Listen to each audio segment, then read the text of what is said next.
Welcome back to my channel, Star Booze. To collaborate with a few new filmmakers, 27 years old, enter and discover fresh life in the film.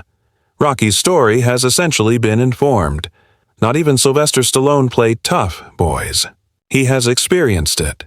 In the background, he maintains a list of he absolutely despises these 5 Hollywood celebrities. These are not professional or small-scale disputes. Disputes. We're having a crazy conversation. Betrayals, friendships sabotaged, and more severe off-screen confrontations than Rocky threw once. Which performer portrayed him when he was most famous, and who nearly ended up having a fistfight in real life with on-set Stallone? Come along as we reveal the most despised Sylvester Stallone actors. Richard is number 5. Equipment. In 1974, Hollywood was crowded with eager young performers, all attempting to take a respite. 2 of them were Stallone, Sylvester, and Richard Gere. They were only a couple and not yet well known, of men vying for screen time in the low-budget film The Lords of Flatbush.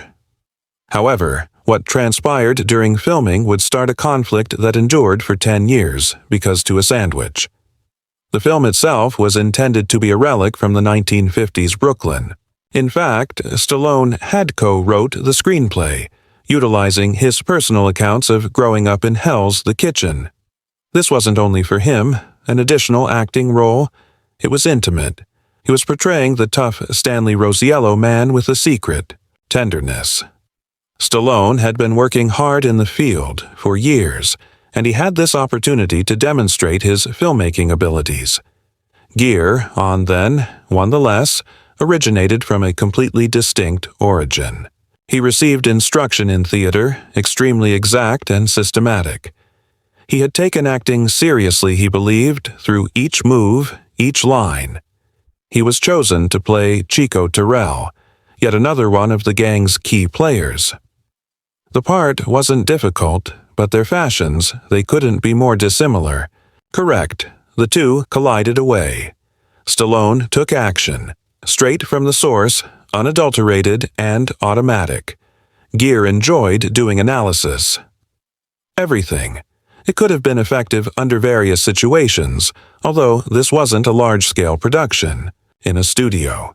The spending plan was small, the timetable was constrained, and the pressure cooker was the entire set. Already nervous, everyone hoped this small movie could potentially get observed. Then followed the explosive scene. Everything up. The plan was for it to be a basic vehicle scenario. Each of the 4 leads was packed into a vehicle, executing lines and preparing to take pictures. Lunch had just wrapped. Just sandwiches, nothing spectacular, from Services for Crafts. And that's where things took a turn for the worst. In the car, Gere is seated next to Stallone, was consuming one of those sandwiches stuffed with mustard. Eventually, a mustard glob dropped out and fell. Exactly like Stallone's trousers. Not very okay. Not if their tensions wasn't already extremely high. Without Stallone snapped without uttering a word. He firmly elbowed the Gere in the head and then took hold of him and pushed him out of the vehicle. Simply threw him onto the pavement as it was. Nothing. Everything came to a halt. The set fell silent. No one knew what to do. Did the scene include this? Was it an actual battle? In any case, it was obvious these two were unable to collaborate. The producers and director had the option to create. Maintaining both actors would have meant mayhem every day, but dismissing one meant more delays, missed deadlines, and reshoots. They ultimately took Stallone's side. The Gere was gone. His part was changed, his reshot scenes, and the official creative differences were the justification. However, everyone on the set was aware of this. Stallone had stated unequivocally that this was his movie, and he was excluded from anybody who crossed him. For Gere, it was a degrading method to lose your job, not because he was unable to act or wasn't suitable for the position. It was due to a stain from mustard and Stallone's furious rage. Additionally, in an business as tiny and rumors-filled as Hollywood, news spread quickly. Equipment never forget it. That moment stayed with me. Him.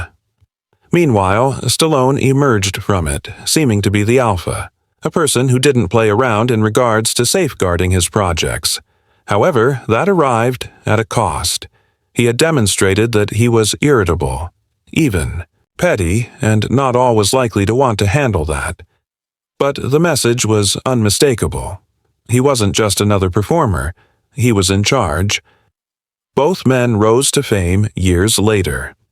Naturally, Stallone made a huge impression with Gere, and Rocky later performed in American Gigolo, A Gentleman and an Officer. However, that moment of mustard never really faded. It marked the start of an extended, silent resentment that boiled behind the scenes for many years. And it's quite crazy when considering it. Two emblems of the future of a feud over a mustard in Hollywood pants with stains in the back of Asmall automobile. However, sometimes it's just that. Takes. A single tiny spark can start a fire. That burns for decades. A little Hollywood disputes begin with wounded egos or private drama. However, what occurs when the main focus of the entire situation is cash? Bruce is number 4. Willis, Bruce, and Sylvester Stallone. Willis was tight once. They participated in Among, that select few men who totally dominated action films in the 1980s and 1990s. Rocky and Stallone had Rambo. Die Hard was Willis's fate. In between them, they had essentially established what the tough guy appeared on screen for an entire generation. However, when 2010 finally arrived, the situation had shifted. They were both aging, as well as the roles they played without blinking. We were landing without more difficult to find. The genre of action had changed, and muscle-bound days heroes were no longer blowing things up. At that point, Stallone developed the Expendables concept. A sort of retro film contains a lot of vintage stars, of action. For Stallone, it wasn't just another job, it was a personal matter. It was about paying respect to the heyday of action movies and granting the legends a final opportunity to glow. The original Expendables film did fantastic. The audiences adored it. It drew closer, more than $270 million. Suddenly, there was a renewed sense of excitement, seeing the return of the classic action star stunts more together. The second one even better. It seemed like the start of a new chapter, as if they had discovered a method to maintain the fire without acting as though they were in their 30s. Willis was involved from the beginning. He portrayed Church, a CIA agent. Not a significant part, yet he added a certain weight for the group. In the background, he appeared to understand Stallone's point. 4. It was about loyalty, friendship, and reverting to the times when all of them were in their heyday. However, when The Expendables 3 had to be made, things became disorganized. Stallone felt energized. He desired to enlarge it, tighten it, better. He was attempting to introduce even further legends. Harrison Ford, perhaps some unexpected appearances. Everything was lined up. The discussions with Willis followed, and that's where everything began to tumble. Separate. Willis's group returned with a number that took everyone by surprise. $4 million for 4 work days. In essence, $1 million. Every day, no wriggle room or negotiation, just pay up or we'll leave the room. Now, isn't this Hollywood? Horrible. Although paychecks are not particularly new, this one hit is different. These films featured works thus far since everyone was ready to accept a little less. It wasn't regarding the salary. It concerned the feeling. That it wasn't was the main point. Only for financial gain. It had to do with being a great combination of the old crew. Willis's request seemed to didn't give a damn about that. Stallone considered it to be more than a number. To it was a slap in the face for him. He would constructed everything around the concept of fraternity, and currently among the initial guys were transforming it into a commercial agreement. They attempted to discuss it, out in the hopes that Willis would encounter them midway. However, he refused to move, so Stallone had to make a decision. Stand or give in his position. He refused to back down. Willis wasn't there. The script was rewritten, reduced his persona, and introduced Harrison Ford instead. Ford arrived enthusiastic, competent, and prepared to roll. In essence, all that Stallone thought Willis hadn't. However, Stallone didn't end there. He went public. He directly referred to Willis as being avaricious and interviewing in a slack manner, which for Hollywood is crazy. People typically preserve things like that. Not Stallone, behind closed doors. He made it apparent that he had no fear of burning that bridge. The consequences were severe. Willis suddenly had this label on it, difficult to collaborate with, all about the money, cut off from the average person charisma that contributed to John Milan's legendary status. Individuals in the field began murmuring. His absence was noted by fans in The Expendables 3, and gossip began to circulate. Flying. Meanwhile, Stallone adhered to his firearms. He has stated unequivocally that The Expendables were more than simply another salary. It was a project driven by enthusiasm, and those who were incapable of respecting that had no place's presence. Spendables. 3 still earned a respectable $200 million. However, the atmosphere had undoubtedly changed. The change was clear, that the whole sense of kinship had fallen apart. And despite the fact that the series continued to progress moving ahead, something felt strange, such as its heart had dimmed. At the conclusion of the day, this went beyond a simple contest. A friendship existed, or at least, a business partnership ending, separated in real time, over a period of 4 days, and some greed on a mustard level. Things such as Kirk Douglas would not say this, or Kirk requires a more drive in this case. He brought his personal rewrites to try to alter the film centered on his interpretation of the personality. It felt uncomfortable, and everything came to a shrill stop. Although Coach and Stallone were attempting to polish the film, they were now also attempting to control Kirk Douglas's pride. Countless script revisions, long nights, and back and forth. Everyone on the set was able to feel the strain. There were more than 2 brilliant minds that don't agree. It was a complete collision of worlds, the new Hollywood in contrast to vintage Hollywood. Furthermore, neither side was moving.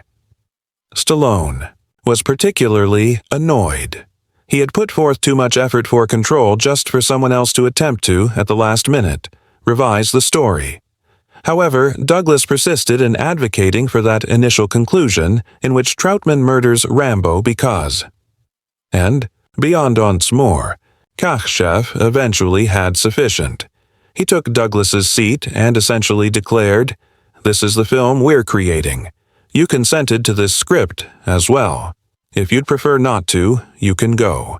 Just the facts, no drama, no shouting, and that's precisely what took place." Douglas took a stroll. Here's where things stand now, might have completely collapsed. Losing a well-known actor only a few days into the shoot, something like that can ruin a film. However, in this instance, it proved to be a strange boon. Richard was called up. He and Crenna dived in with hardly any get ready. The man had a day. He was committing lines to memory while traveling to the set. However, he arrived, performed flawlessly, and ended up performing in a way that felt natural. He had no intention of stealing scenes. He wasn't switching lines. He simply performed. The character with a somewhat reserved strength that convinced you that he actually Rambo was important to them. He provided warmth, the function that counterbalanced all the Stallone's intensity. That switch from Krina to Douglas altered the entire dynamic. Rather than being so frigid, dramatic conclusion, the film turned into something different, something more optimistic. Additionally, it opened the possibility of sequels, which naturally turned out to be a major Stallone's contract. The entire Kirk Douglas mess turned into one of those lessons that define a career. He observed first-hand experience with eye protection requires making difficult decisions at times, even if it entails facing off against Amos. However, he followed his instincts, and it paid away. First Blood was a success. It was evident Stallone wasn't a one-trick pony. Pony with Rocky. It started a franchise, provided pop culture with the most recognizable figures, and reminded everyone who occasionally has the best. Those who make decisions are the ones who feel the most dangerous at the time. And perhaps the majority crucially, it demonstrated that even when a storm of Hollywood royalty leaves the set, the show can continue. Additionally, occasionally it becomes considerably more favorable. If Kirk Douglas was a former star of Hollywood, Stallone's next adversary, tough guy, hit way near to home. Here's the twist, though. Is this ruthless rivalry the cause that truly preserved both of their careers? Still alive? First of all, Arnold Schwarzenegger. Returning to Sylvester Stallone entered the scene in 1977. The Golden Globes believe it may finally be his evening. Only a few months earlier, he was so impoverished that he had actually considered about robbing a shop to make ends meet. That's how terrible it had become.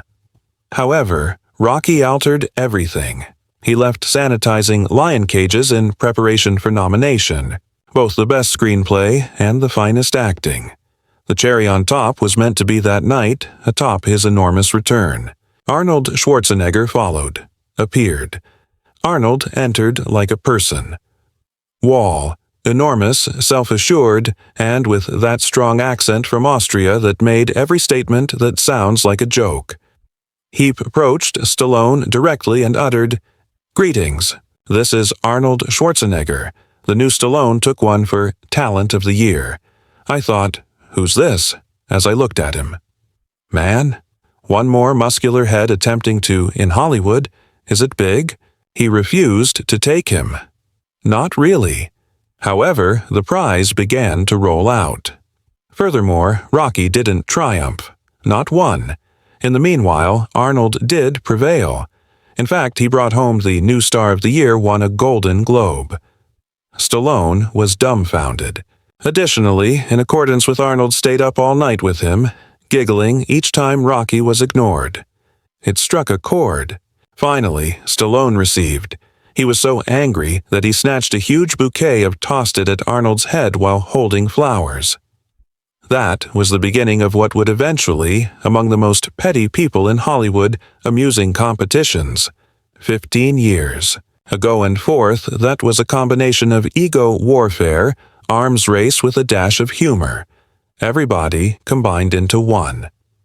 The 1980s evolved into their own battleground. Initially, the room was dominated by Stallone. Rocky was with him, E3 and 4. Then, the first dropped John Rambo's transformation into emblem of culture. When that happened, he was action films. However, Arnold wasn't only intending to take a back seat and give Sly all the honor. He witnessed Stallone and Rambo, ripped on the screen, and I wanted to say, "Wait a second, he's in my lane. I am the muscle, man. I am the friggin' bodybuilder." At that point, Arnold lost it. The switch. He launched himself with, after that, Conan. The Barbarian followed up with Predator, followed by the Terminator. And every single one seems to be made to better than anything Stallone had done. The rivalry became so intense that individuals in the industry began to mutter about how they attempted to undermine one another, other people's films. Stallone would appear with Rambo's larger weapons. Arnold revealed something even greater absurd. Conan. Got Arnold ripped. Stallone for Rocky IV, I added 10 extra abs. It received absurd in the nicest sense, and they weren't afraid to criticize either. In a scene from Twins, Arnold scoffs as he passes a Rambo poster. When Stallone realized that, he took complete revenge mode. He assaulted a man in Tango and Cash, Prisoner, who was obviously an Arnold imitation. Twice, actually. Initially, he'd take the man down with a beating. Later on, he broke his face so severely that not recognizable. Very subtle, isn't it? However, the greatest troll in history. That arrived later. It was also brilliant. Thus, there was, this awful script has been circulated for Stop, or My Mom Will, is a comedy. Fire. As soon as Arnold read it, he knew it was a train disaster. However, rather than, in passing, he executed the most make a move. He acted as though he desired the part. When word reached Stallone, he naturally continued to attempt to surpass Arnold, and he hurried to obtain it initially. He tugged at each string he needed to land this awful section. Arnold relaxed and observed the anarchy breaks out. Stallone was cast in the part, produced the film, and it was a complete catastrophe. It was ripped up by critics. Admirers detested it.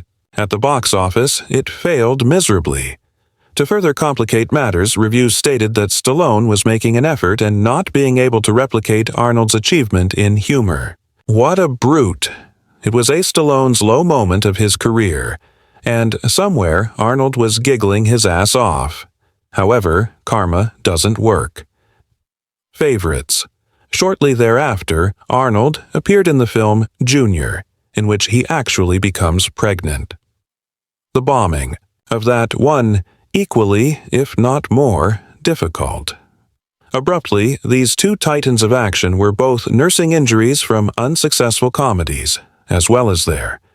The rivalry began to seem less like a conflict and more akin to two men striking in the face of themselves. The war eventually died down.